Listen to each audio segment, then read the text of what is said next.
Mas, kok belakangan ini kelihatan muram? Kenapa? Kalah main game ya? Cuma agak depresi aja sih, jadi susah tidur. Cerita dong mas, kali aja Rini bisa bantu. Mas depresi karena takut dengan azab di akhirat. Emang Rini bisa bantu biar Mas nggak kena azab?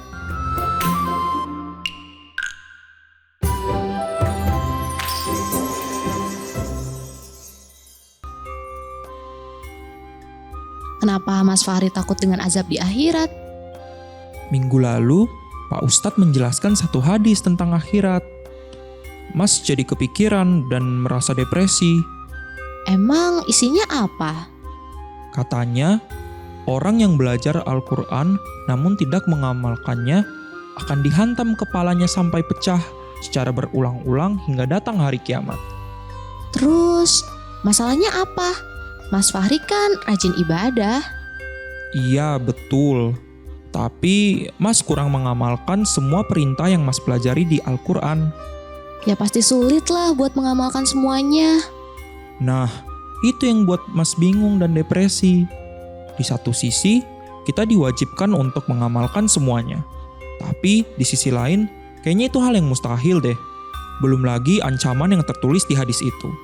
Kepala akan dihantam dan dipecahkan berulang kali hingga kiamat, ditambah lagi kengerian kubur sama beratnya dengan kengerian neraka. Iya sih, Rini ngerti. Wajar kalau Mas Fahri akhirnya jadi depresi. Tapi ngapain sih dipikirin sampai depresi segala? Rini aja yang gak rajin ibadah, santai aja tuh. Wah, serius banget ngobrolnya. Rini, ini tante ada roti. Tante tadi beli roti dari toko roti dekat kantor pos yang baru buka. Terima kasih tante. Silakan duduk tante. Ini tante, Mas Fahri sedang resah, takut dengan ancaman azab kubur yang dibacanya. Ancaman azab kubur? Baca di mana?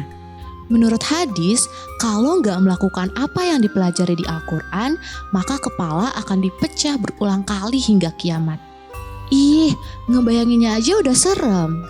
Menurut tante itu wajar sih. Rasa khawatir seperti itu juga ada kok tertulis dalam kitab suci Injil. Oh ya? Masa sih tante bisa sama gitu? Betul, ini. Coba Rini baca dari Injil surat Roma 7 ayat 19 dan 24. Aku manusia celaka. Apabila aku ingin berbuat baik, aku tidak melakukannya. Dan apabila aku berusaha untuk tidak berbuat salah, aku malah melakukannya. Nah, Rasul Paulus yang adalah rasul besar juga ngalamin depresi. Sama tante seperti yang saya rasakan. Tuh, berarti Mas Fahri nggak perlu khawatir. Nggak baik depresi karena tuntunan agama. Apakah di kitab Injil juga ada ajaran tentang azab kubur, tante? Baik Taurat, Zabur maupun Injil tidak ada konsep tentang azab kubur. Karena setiap orang yang meninggal akan mendapatkan pengadilan dari Allah di akhirat. Walaupun Rasul Paulus merasa celaka, tapi dia mencari jalan keluarnya. Rini setuju dengan Tante Christina. Kalau punya masalah, ya harus dicari jalan keluarnya. Gak cuma dipikirin doang kayak Mas Fahri. Akhirnya jadi depresi sendiri kan? Caranya gimana tante? Rasul Paulus menyerahkan diri menjadi milik Isa Al-Masih. Dalam kitab Injil, Roma 8 ayat 1 dikatakan, tidak ada penghukuman bagi mereka yang menjadi milik Isa Al-Masih. Maksudnya gimana tuh tante? Seorang yang percaya sama Isa Al-Masih gak akan dihukum karena dosanya. Isa Al-Masih sudah menggantikan di atas kayu palang. Jadi gak ada lagi ketakutan dengan azab kubur apalagi neraka. Dan yang paling penting adalah depresi akan digantikan dengan sukacita. Tante sudah mengalaminya dan setiap orang yang mengimani Isa Al-Masih juga dapat mengalaminya. Ikuti terus episode perjalanan Lika-Liku Keluarga Ahmad Suparno. Temukan nilai-nilai kebenaran dalam setiap diskusi mereka.